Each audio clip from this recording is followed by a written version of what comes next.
Thank you all for coming. Welcome to Screenshot. This is the season finale week of a series of virtual artist talks led by Scope of Work. The goal of Screenshot has been to highlight how both SOW members and creative veterans are maintaining their creative identities through this global crisis.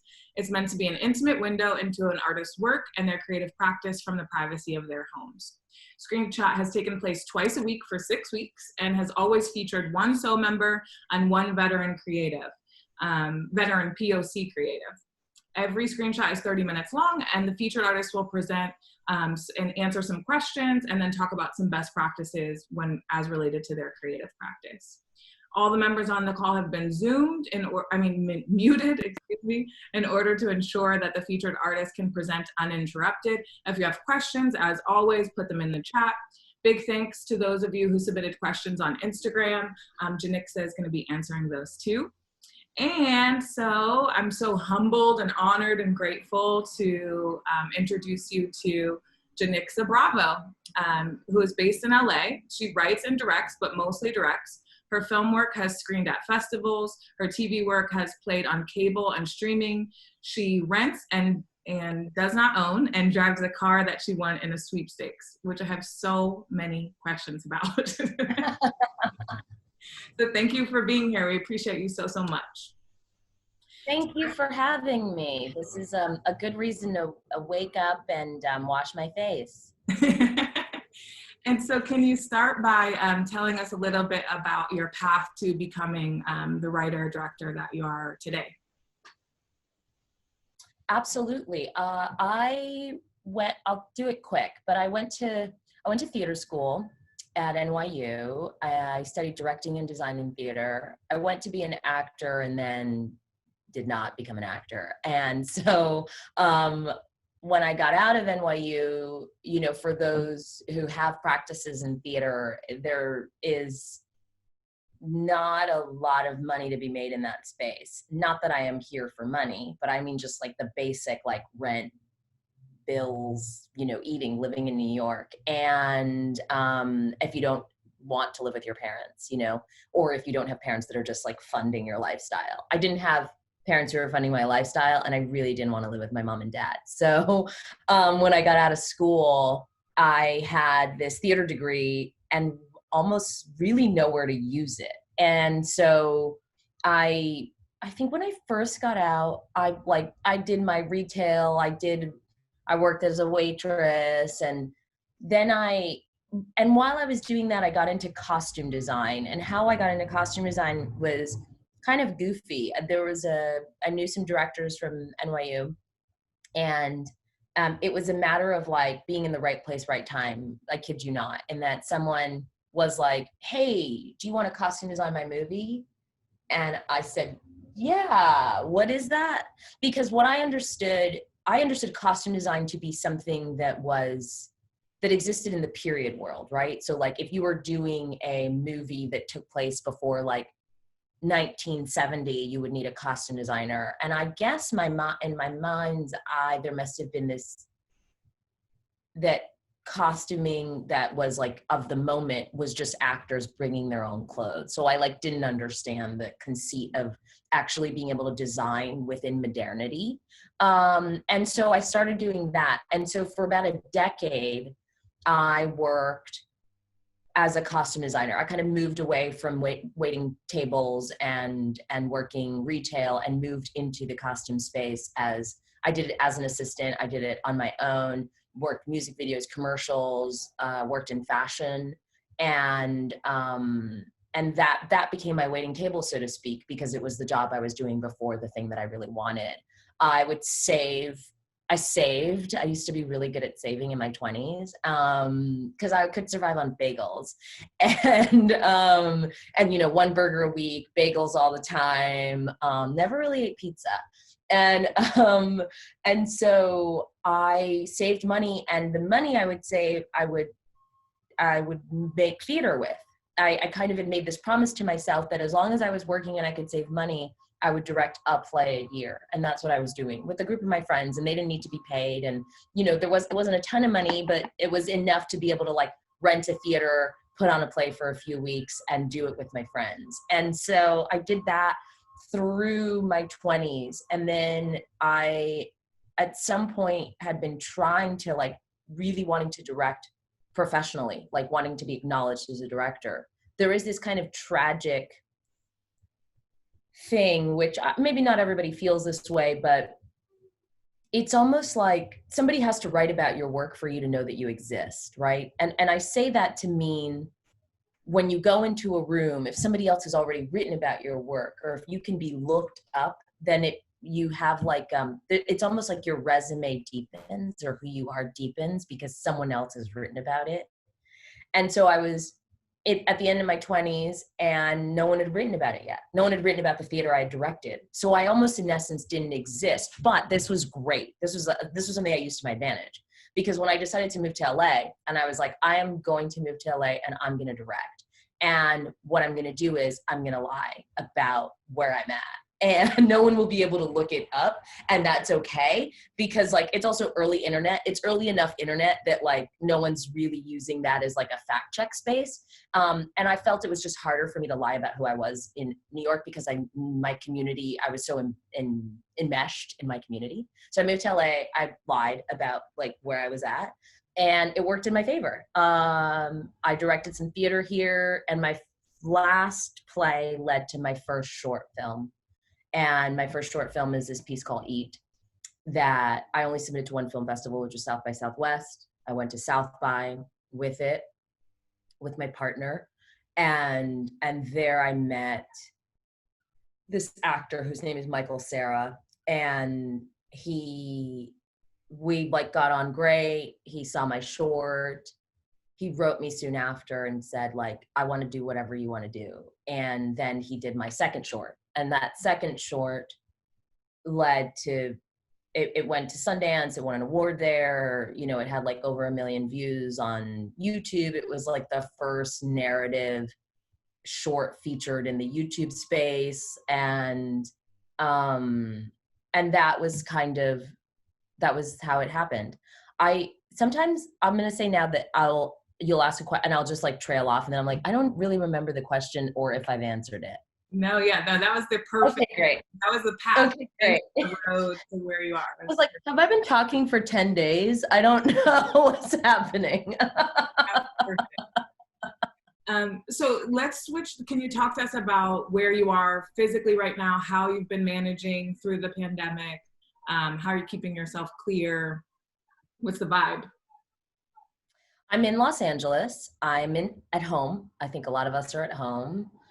You know, every day is different, and some days have a range of colors. That is to say, like I could start on a high and I don't know what it is, but it could really sour things. I have been in a period of mourning, and it's possible many of you have been. My mourning, M-O-U-R-N-I-N-G, my mourning is, I spent 3 years working on a film that played at Sundance this year that was supposed to come out this summer.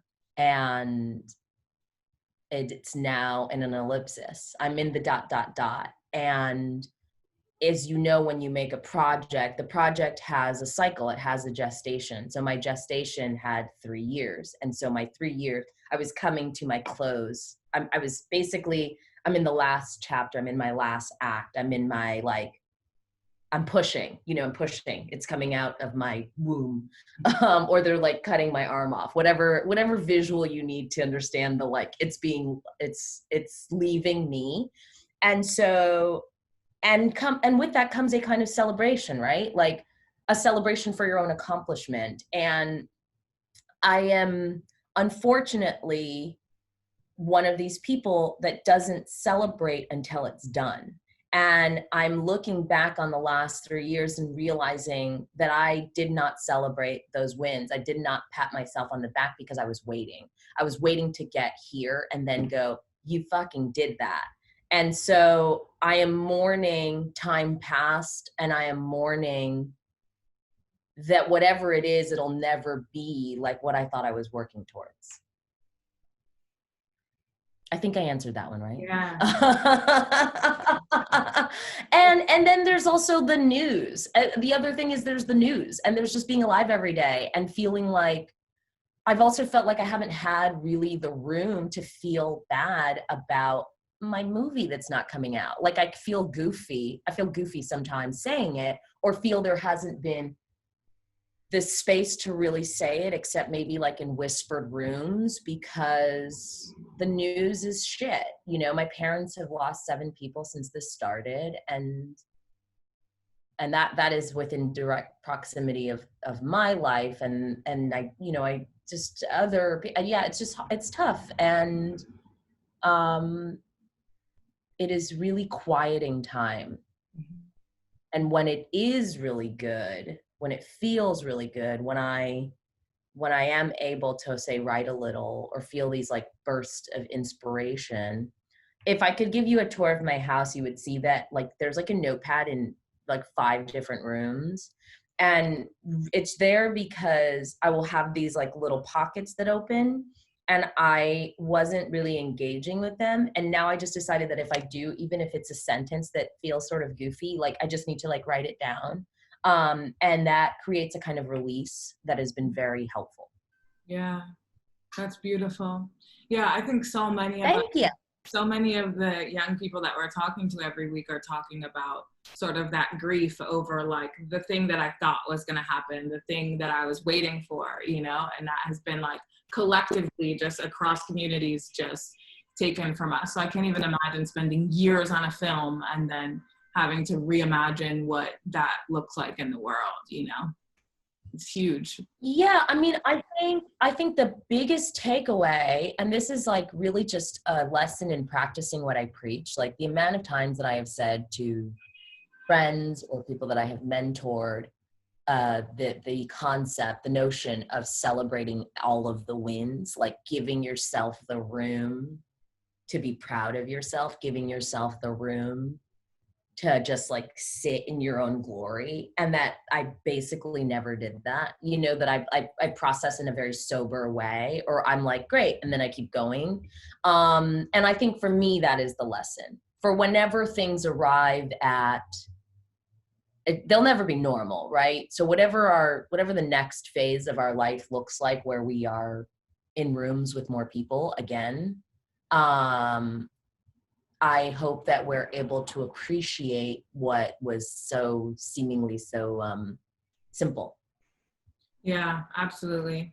So I want to switch to like a little bit more logistical. You talked about Zola, which is the film that was supposed to come out or just screened at Sundance.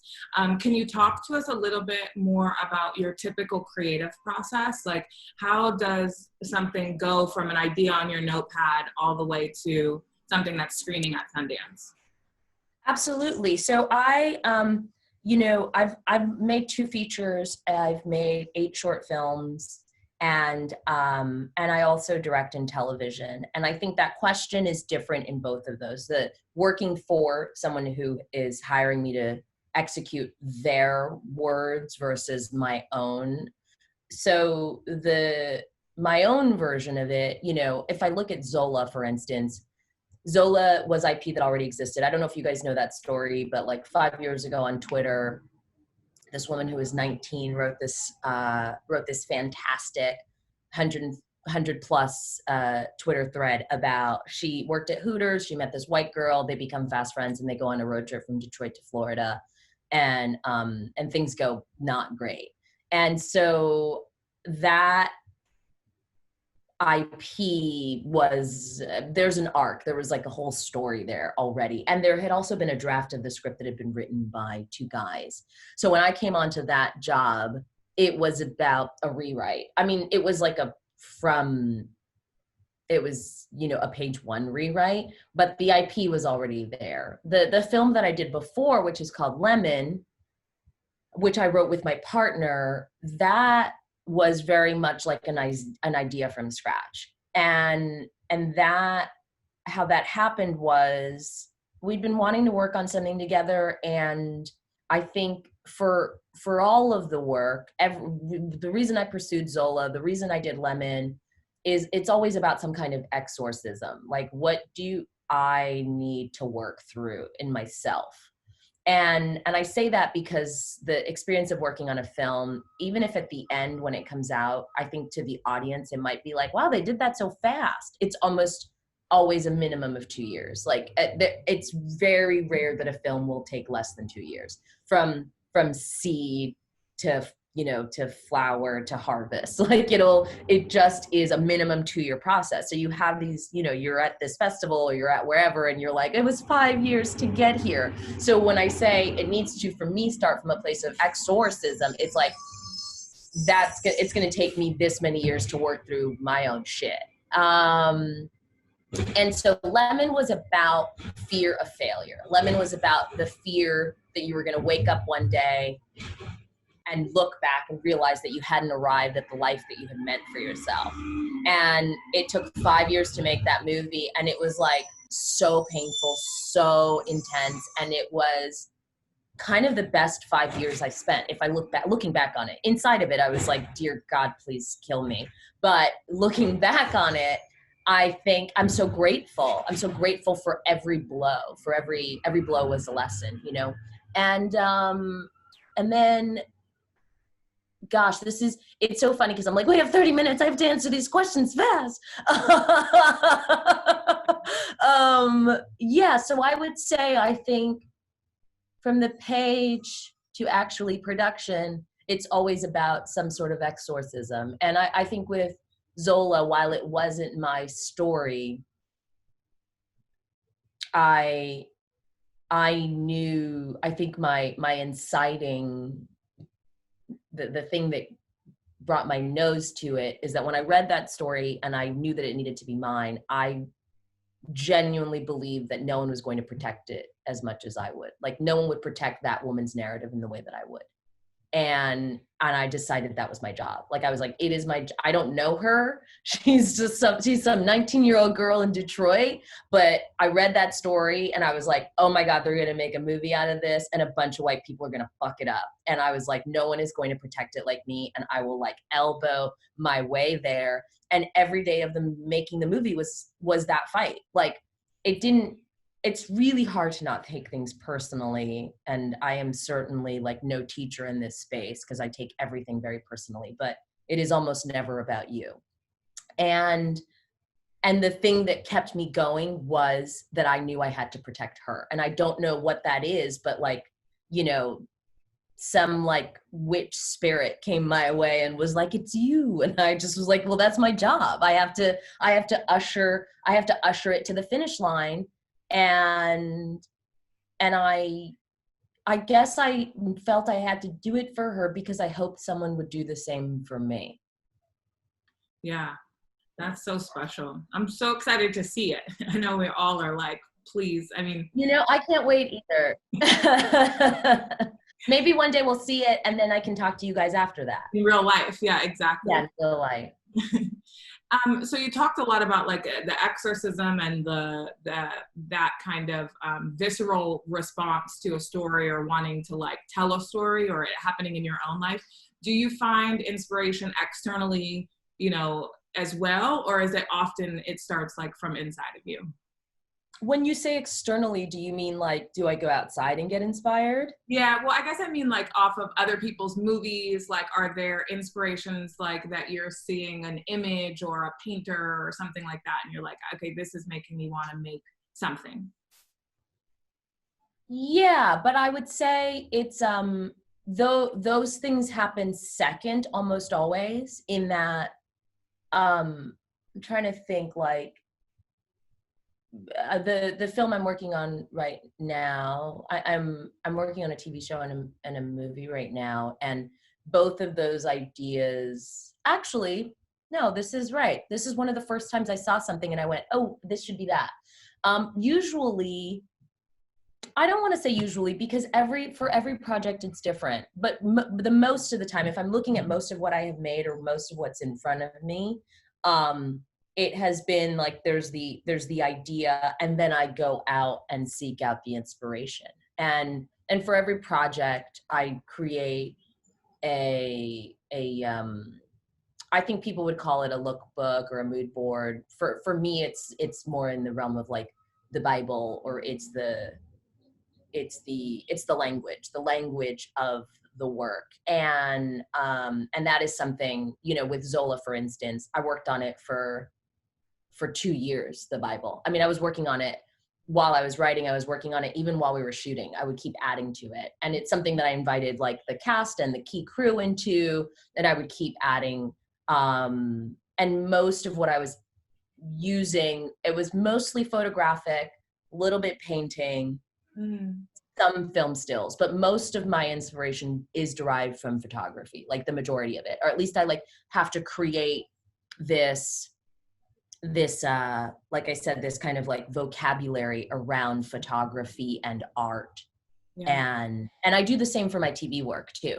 For every episode of television that I work on, I do the same. I come in, I'm like a real nerd in this way, you know. I think in my spirit, I'm a dramaturg, and I don't know if you guys all know what that is, but like it's one of my favorite jobs in the theater. The film space doesn't always have a dramaturg, but it's basically a researcher, and it's a researcher that you can guide to say, like, for instance, like I was my own dramaturg on Zola, but like if I was like, what does thought mean? You know, like then they would like look up the etymology of like a word like thought and where that came from, and like include this and this. Like it's such a sexy job, but it oftentimes can be very visual.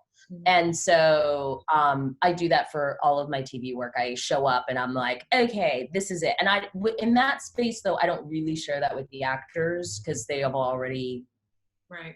They're already in a process. So like that visual work is mostly between myself and a DP, or myself and a production designer or costume designer, maybe the showrunner who's like in charge of the whole thing. But yeah, it's always been my entryway to penetrate. I have needed a visual vocabulary.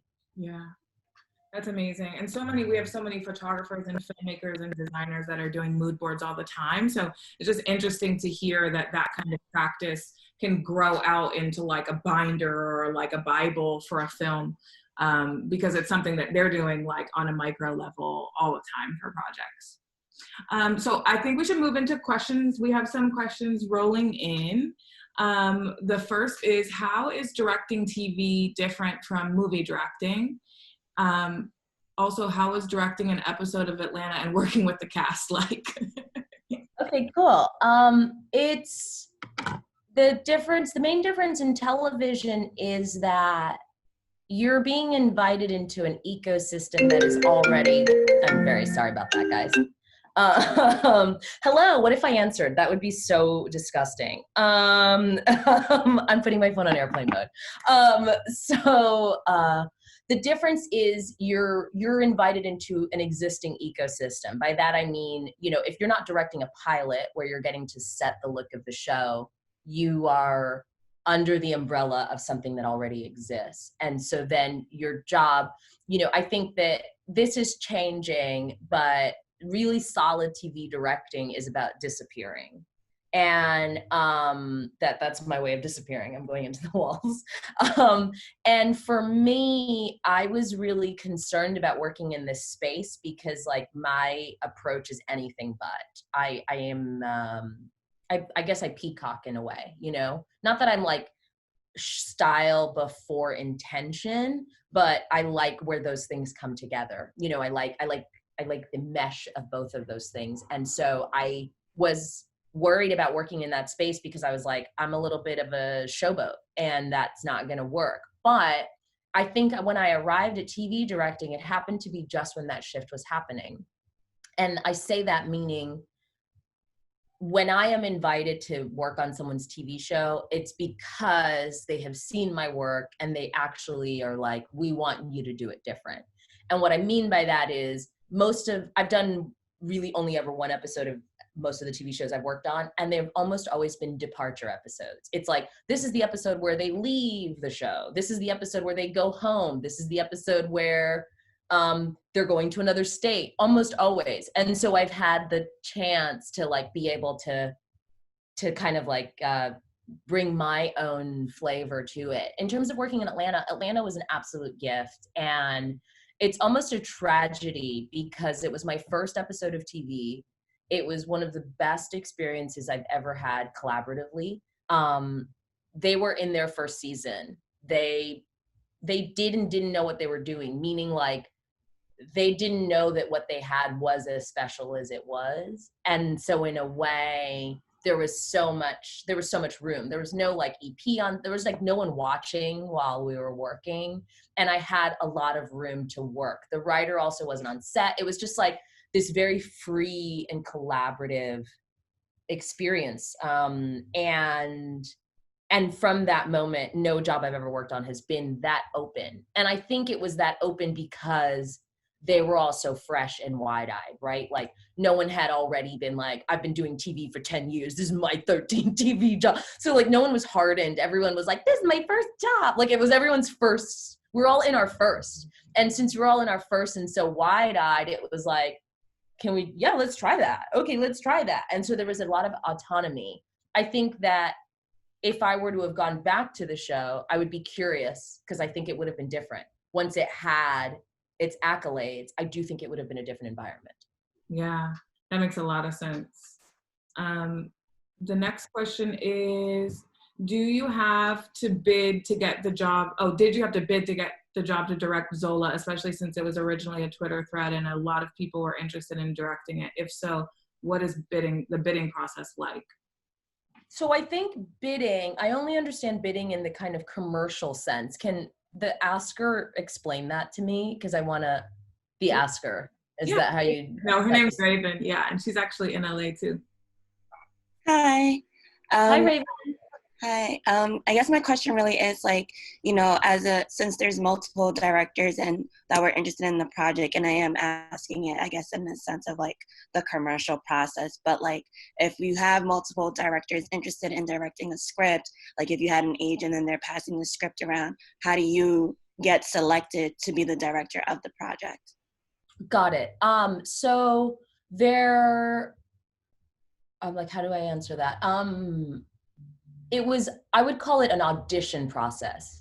There was an audition process, and the audition process was about 3 months. And the pool of directors actually wasn't that big. It was myself and 2 others. And then towards the end, it was myself and one other director who I know. And I reached out to them and I was like, because we kept seeing each other, but not talking about the fact that we both knew we were like on the track for this job. And I just called and was like, hey, I want it. You want it. If I don't get it, I want you to get it. And I'm going to tell you everything I know. I'm going to tell you everything they feed me. And I hope you will do me the same. And it was like the audition process, like for both of us, it was like actually a really beautiful thing because we were like really like rooting and championing each other on. And that person has been, I just got goosebumps thinking about like how on my side that director has been, because you don't get that a lot. And I really would have done the same for them. And it's very rare to feel that way about someone else. Cause usually you're just like, who am I going to have to knife to get in here? And so, yeah, it was a 3-month audition process. And it was I would go in and sometimes we would just talk about the first act, and because I also wanted to change the script. And since I wanted to change the script, I really had to like prove that how I saw it was valid. And it was more than like, because I'm Black and everyone here is white, that's why I'm good at this. It was like, I needed to really prove that I could.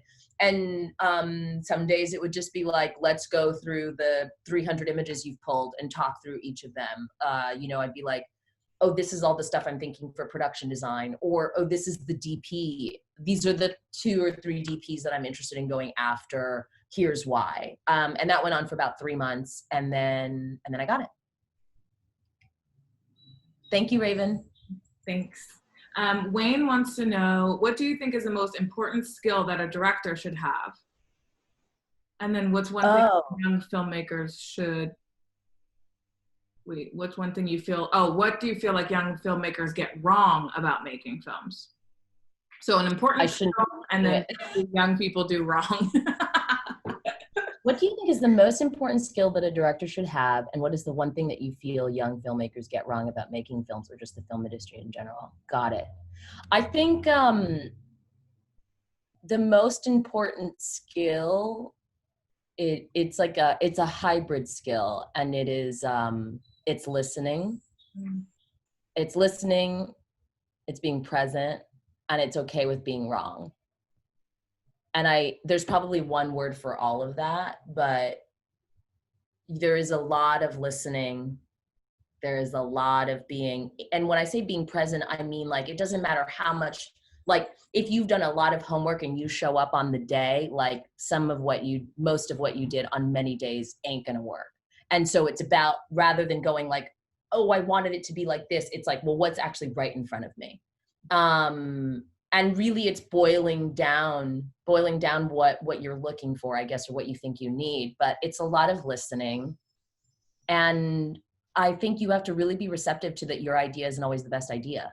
And I think that is really a strong place to come from. I am always okay with saying, I don't know, which, by the way, you have to earn being able to say that. And I say that to mean that if you're not straight and white, or if you're not like, I really think straight white male, I obviously, since I don't embody any of those, I don't exactly know, but I know in the very beginning of my career, I would say, I don't know. And I could see people shutting down and being like, she doesn't belong here. And I'm now at a place where I can say, I don't know, and that can still be strong. Because I think it's okay to not know. If you've arrived somewhere that you've never been and somebody's like, should we shoot in this direction? And you say you don't know, that's really honest. And I think to be like, oh, well, honestly, from the 5 seconds I've been here, I'm pretty sure we should be shooting in this direction. Like, I think it's okay. And what I really hope we get from this is the appreciation, like our business, the business of filmmaking doesn't allow for a lot of thoughtful decision making, because oftentimes there's literally like light against you, there's time against you, and there's like burning money against you. And what I hope is whatever iteration we arrive at of being able to be on set again, that because we have to work with smaller crews, because everything has to get more intimate, at least in a first, second, third phase of filmmaking, that allows for more thoughtful filmmaking. That is, when somebody asks the question, should we shoot in this direction? And you say, I don't know, let me think about it. And you have at least 5 to 10 minutes to think about that. Right. Thank you. So Jay wants to know, if you had the opportunity to remake a classic, which one would you do? That's a good question. I think that feels, I have 2 answers for this, but I also think that I don't know that I would ever do that, because I feel like we should watch old movies, and so there's enough out there, you know, all of you are all really individual and special, and I want to see like your original ideas. So, but my answer would be, and these are just because I love them, I would want to do Imitation of Life, or maybe Dog Day Afternoon. Beautiful. I haven't seen any of those films, so I'm going to look them up. Oh up. my gosh, you must. I insist that you see Imitation of Life immediately. Yeah. Not the original, the second one, which is, I think, 50s. It's the Douglas Sirk version. It is one of the best films ever made in the history of cinema. Wow. Really powerful. That's important. I know Charlie is literally Googling right now. Charlie, our most... Raven is nodding. I can see her, so she knows. She knows. She's about that life. Okay, what materials, Raven has another question. What materials do you need to prepare in order to apply for a major film festival like Sundance, other than the film itself? Well, money, which, by the way, this is a great question, because, you know, film festivals are really expensive, or like over time you'll be like, shit, to apply to 10 festivals, it's like, I think when I first started, shorts were like 30, 20 to submit. I think now they're probably like 50 to 70, especially for the prestige one. You can write people direct. And I didn't learn this until later, but you can like write, you know, find the emails. You're all like young, so I know you can find people's emails. I would be like, oh God, lead me to it. But if you can find people's email, you know, not the director of the festival, but the programmers. You find the programmers, you write them, and you're like, hey, I really want to submit my work. I can't afford to submit it. And they will give you waivers. I promise you, they almost always will give you waivers. Those are, not-for-profit institutions, like, they get it, but people don't do that. And I think better to submit or better to ask those questions, right? What materials do you need? You need the film, you need the money, and you need the, this is such a gross term, but you need the elevator pitch, right? It's like how do you talk about your movie or your work in like under 5 minutes? Really, the best is like, it's a 2 to 3 sentence, like, how do you talk about your movie? So that it's like, it's sexy enough, and enigmatic, but, leave them hungry, basically. Okay, I'm gonna try to power through here and make sure that folks that answered 2 questions. I also don't mind staying on a few minutes longer because my answers are like 100 years long, so I get it. Mitson wants to know, what's a film or series that inspired you to be a director? Any series or films that you adore, that you reference often? This is a similar question. Yeah, I would say there are a handful. One would be Robert Townsend's first feature, which is called Hollywood Shuffle. And I feel like you can, there was a period of time where it was really hard to find that movie, but if you can, I highly recommend it. It's a young, it's made by a Black guy, but it's also like the story of this like young actor trying to make it in Hollywood, like in a Black body. And it is so inspired and so creative. And like, it's fucking weird. I think for me, my roots are very much in the theater, and I had felt very intimidated about entering the film space. It didn't feel like there was room for me. And when I found a lot of the directors that I gravitated towards ended up being people who had started in the theater or who were theater directors first. That's the same thing. I just said the same thing in 2 different ways. So I found myself gravitating towards theater makers primarily. And then other directors, rather than saying specific work, but other directors like Bob Fosse, John Cassavetes, Pedro Almodovar, Rainer Werner Fassbinder, a lot of guys, unfortunately, a lot of white guys, straight white guys. That's my pool. Yeah, that's the only option. Yeah. Been for a long time. Yeah. So we have a question about your perspective and advice for artists that want to use their personal aesthetic as a platform to try all types of jobs and positions. Which I'm sort of confused by. Ash, did you want to elaborate? Yeah, can you ask it, whoever's the asker? Yeah, hello. First off, I love this series so much. So cool.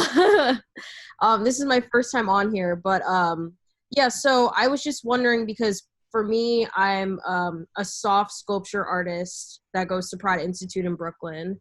So first off, that's like very non-traditional sort of art making thing. But like, aside from sculpture, I want to try and tap into like creative writing, like creative directing, like working with like 2D animation artists, 3D animation artists, just like going beyond my degree, I guess. So I guess from like your perspective, like what do you think would be the best way to try things outside of like the piece of paper that I'm gonna get in like 2 years? Yeah, I mean, I think it's so much about the community. And what I mean is that any opportunity I have explored out of what I was, say, born into or what I graduated from has been by way of expanding my people. So I think if you want to work in a space that is somewhat foreign to you, the first way to penetrate that space is to like try to find a way in by way of a person. I think the community is always what's going to keep you afloat, whether or not to say that like from that person you springboard to an opportunity, but I think that if you're moving, I have been wanting to make art, like physical art, which I really don't know how to do, right? I have had these like concepts of physical art that I've wanted to make. And the way that I have sort of opened up the possibility is really by talking to artists. They're artists that I like, who I've made friends with. I'm not talking about painting, but you know, when I've been like, hey, if I wanted to do this, how I want to make this, but I don't actually know how to make it. I want to hire somebody to make the thing, but it is my concept. I was like, is that cheap? Like, I try and even understand like how you talk about something that you want to make that you're not physically making. Like, do you still get to say that it's yours? Just understanding the language around that, because like the place that I come from, or like the rules of my job are so clear to me, and I don't know what the rules in this other space are. So I think it's really about people, inviting people in. Yeah. Which is so, I mean, you all have each other too. So I think that's also pointing to just collaboration and meeting each other and asking each other questions about each other's work. You are better because of the people that you invite in. You know, I find that like, I don't know if it's like this in the art space for you, Ash, but like I've tried to like really change this language around when people say like, you know, like my editor, my actor, my costume designer. Like, I don't know how to say those things, but I've tried not to, because one, I don't have ownership of them and they do work for other people. And I also think it implies that I am the hive mind, and I am, of course, I already know that, but so much of some of the best work that you like exists because of a group of people. And I want to figure out how to linguistically imply that they are embedded into how it got to where it is. Yes. +1. Okay, so we have 2 questions that are very similar, and I think we'll end there. So Vaughn wants to know, what do you do when you come on set and there's a lack of diverse perspective, written, directed, casted by white folks? How do you assert yourself in that space? And has there ever been a time where it was something that you couldn't actually incorporate your own perspective? I think it's 2 questions, right? Because I want to, how do you assert yourself in the space? And then has that ever kind of been really, really difficult? Yes. And yes. And yes.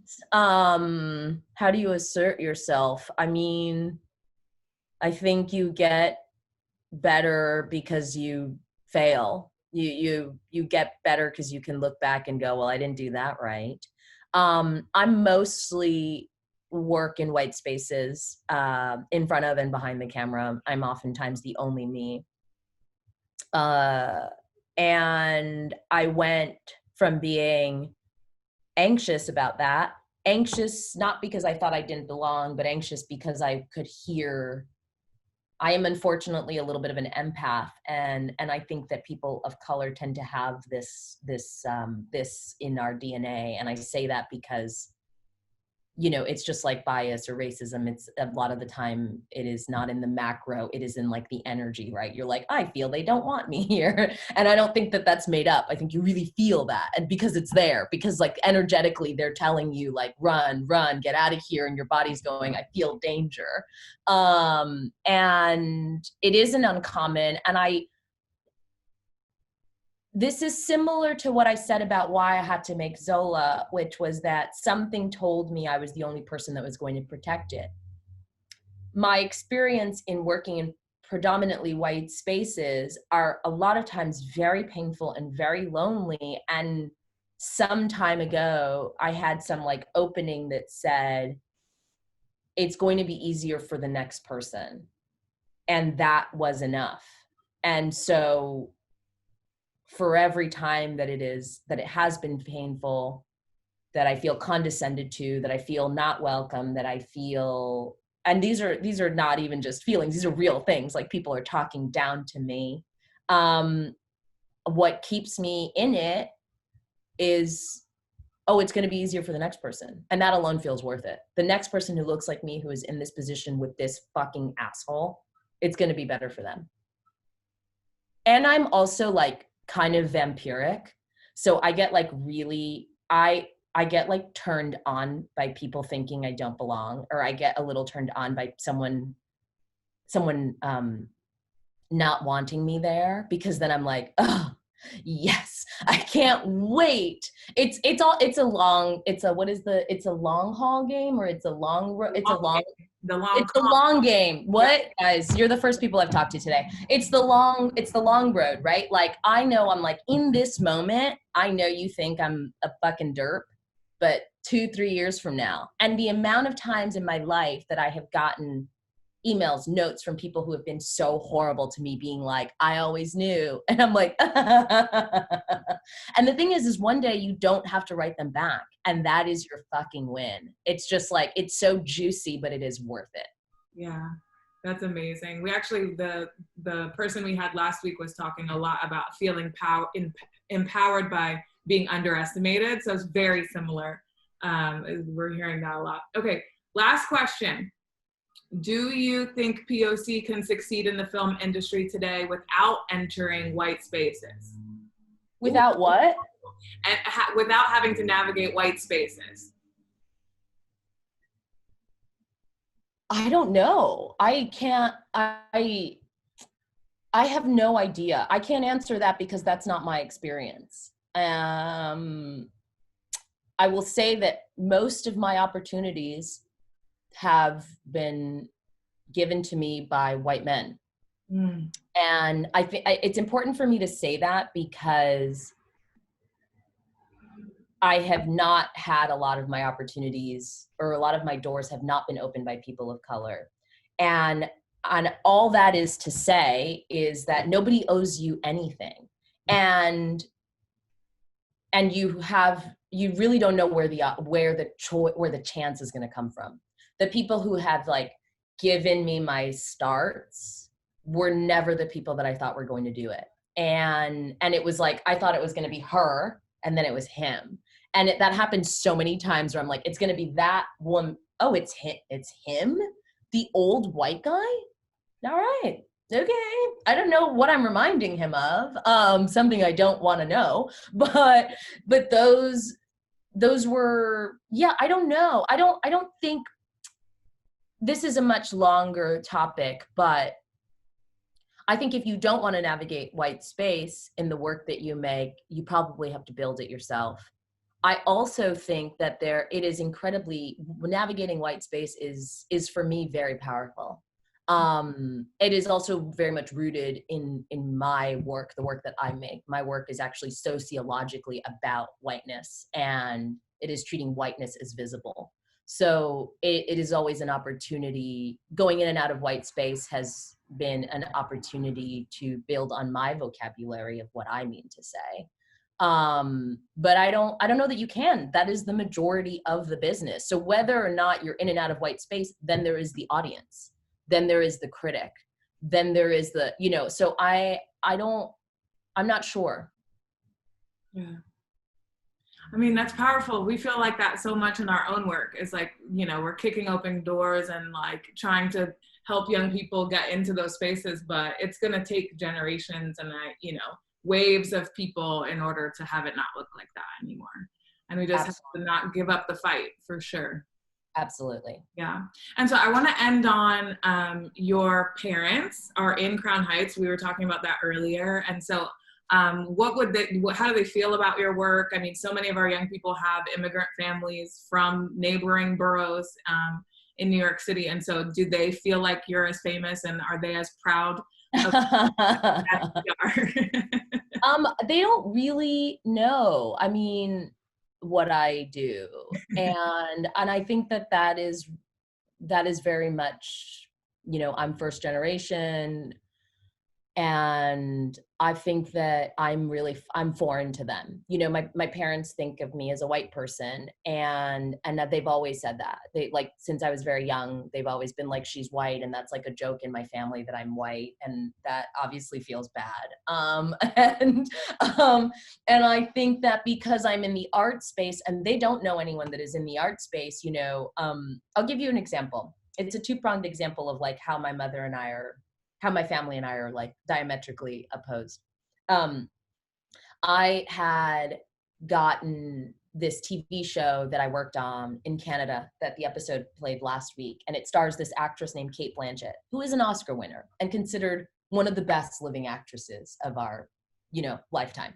So I got this job, and I was like, holy fucking shit. Like, I got this job, and I was trying to explain it to my mom, And after I told the story of like what a big deal it was to me, because like I had, you know, seen her like 10 or 15 years ago and been like, oh, will I ever get to be around? And I was like, I get to be around her. And I think, we had just hung out. She had invited me to like have tea with her, and we'd spent like an hour together, and I was like on a high, and I was telling my mom, and my mom was like, oh, you know, your cousin got a job at UPS.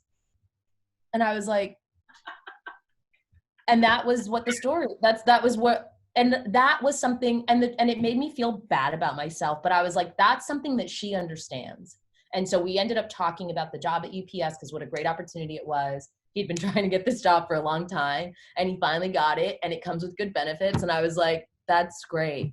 Good for and there's, you know, stuff like in quarantine, I found this florist in Brooklyn to like do this beautiful flower arrangement for my mom, who brought it to her on Mother's Day at 11 in the morning. And I was like, I'm a fucking winner. I did that.